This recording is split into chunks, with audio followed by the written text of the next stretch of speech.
Assalamualaikum warahmatullahi wabarakatuh. Saya Bella Dwi Septiani, NIM 483, mata kuliah Hukum Ekonomi Bisnis 1. Di sini saya akan mempresentasikan tentang perjanjian-perjanjian tertentu.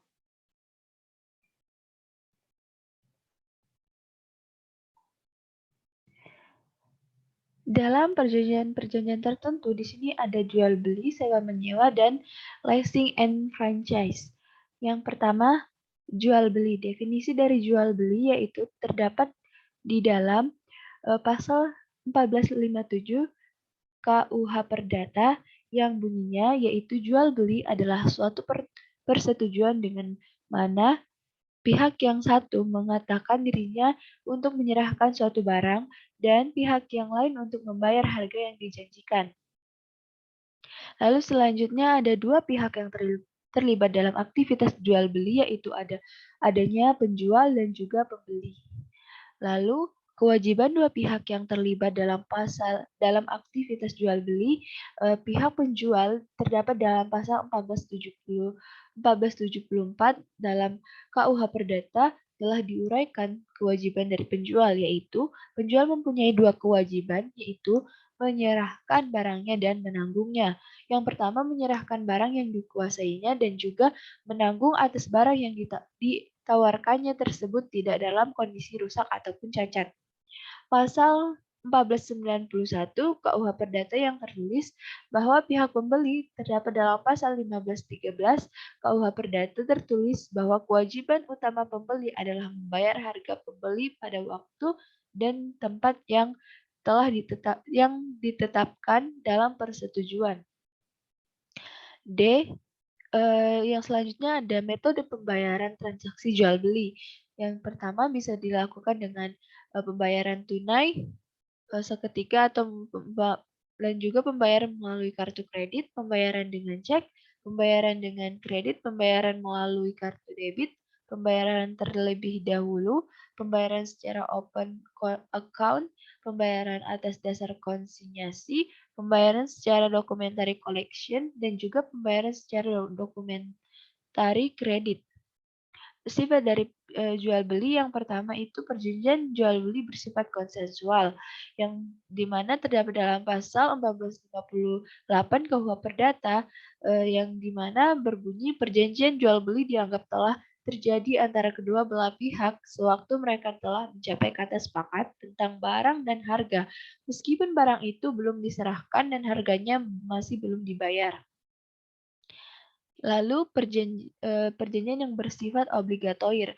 Ciri khas dari KUH Perdata adalah perjanjian jual beli hanya bersifat obligatoir saja, hanya melahirkan kewajibannya saja yaitu kewajiban untuk menyerahkan barang bagi penjual dan kewajiban untuk membayar harga bagi pembeli.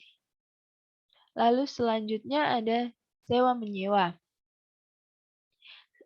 Pengertian dari sewa menyewa terdapat dalam pasal 1548 KUH Perdata yang menyebutkan bahwa suatu persetujuan dengan mana pihak yang satu mengaitkan diri untuk memberikan kenikmatan suatu barang kepada pihak yang lain selama waktu tertentu dengan membayar suatu harga yang disanggupi oleh pihak tersebut terakhir itu. Lalu ada unsur-unsur yang tercantum di dalam perjanjian sewa menyewa. Yang pertama adanya pihak menyewakan dan pihak yang menyewa. Lalu ada pihak kesepakatan antara kedua belah pihak. Lalu adanya objek sewa menyewa. Lalu adanya kewajiban dari pihak yang menyewakan untuk menyerahkan kenikmatan kepada pihak penyewa atau suatu benda. Yang terakhir, adanya kewajiban dari penyewa untuk menyerahkan uang sewa kepada pihak yang menyewakan. Lalu selanjutnya ada pihak yang terlibat di dalam sewa menyewa. Yang pertama pihak yang menyewakan. Nah, pihak menyewakan ini adalah orang atau badan hukum yang menyewakan barang atau benda kepada pihak lainnya untuk dinikmati kegunaan benda tersebut kepada penyewa. Lalu selanjutnya ada pihak penyewa, di mana pihak penyewa ini adalah orang atau badan hukum yang menyewa barang atau benda dari pihak yang menyewakan, yaitu bisa dilihat pada pasal 1560, pasal 1564, dan 1583 KUH Perdata yang menentukan bahwa pihak penyewa memiliki kewajiban-kewajiban. Selanjutnya adanya berakhirnya sewa menyewa. Yang pertama, berakhirnya sesuai dengan batas waktu yang ditentukan secara tertulis, yaitu terdapat dalam pasal 1576 KUH Perdata. Lalu ada pasal 1571 KUH Perdata, yaitu perjanjian sewa menyewa dalam jangka waktu tertentu tapi diperbuat secara lisan. Selanjutnya ada leasing and franchise. Nah, pengertian dari leasing yang secara umum adalah suatu bentuk kegiatan pembiayaan atau alat atau barang modal berupa hak opsi atau tanpa hak opsi yang dimanfaatkan untuk nasabah dalam kurun waktu tertentu yang mana pembayarannya dilakukan secara dicicil atau angsuran. Lalu ada jenis-jenis leasing. Yang pertama capital lease, yang kedua operating lease, yang ketiga cross border lease, yang keempat sales type lease, dan yang terakhir leverage lease.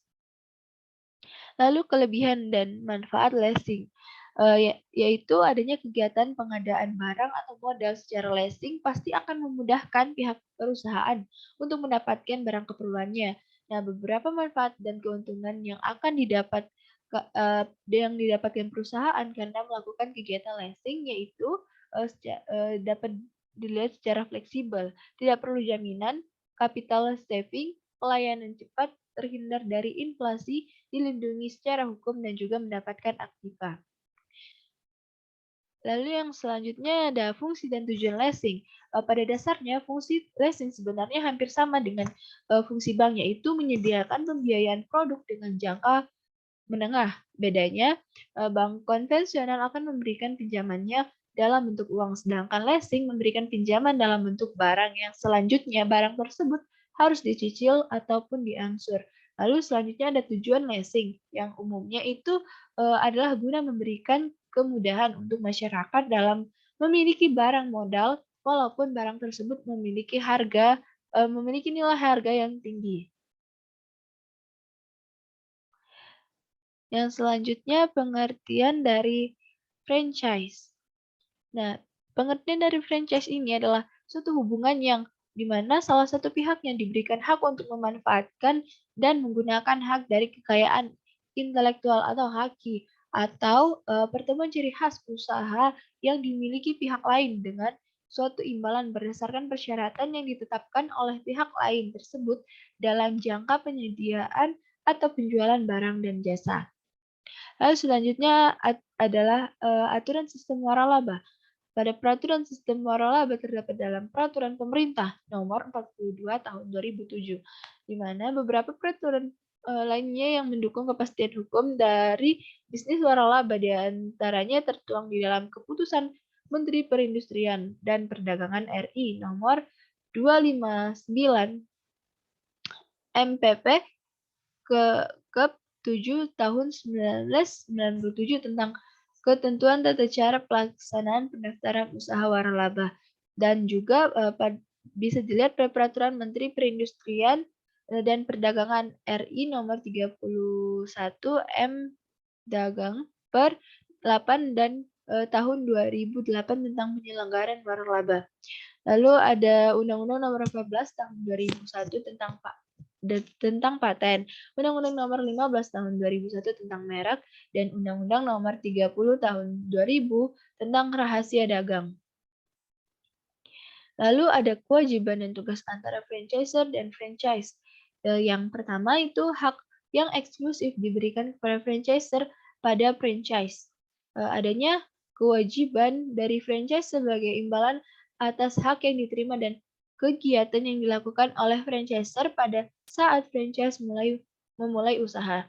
Lalu yang ketiga ada hal yang berkaitan dengan penjualan hak franchise kepada pihak lainnya. Dan yang terakhir, hal yang berkaitan dengan pengakhiran perjanjian kerjasama dari masing-masing pihak.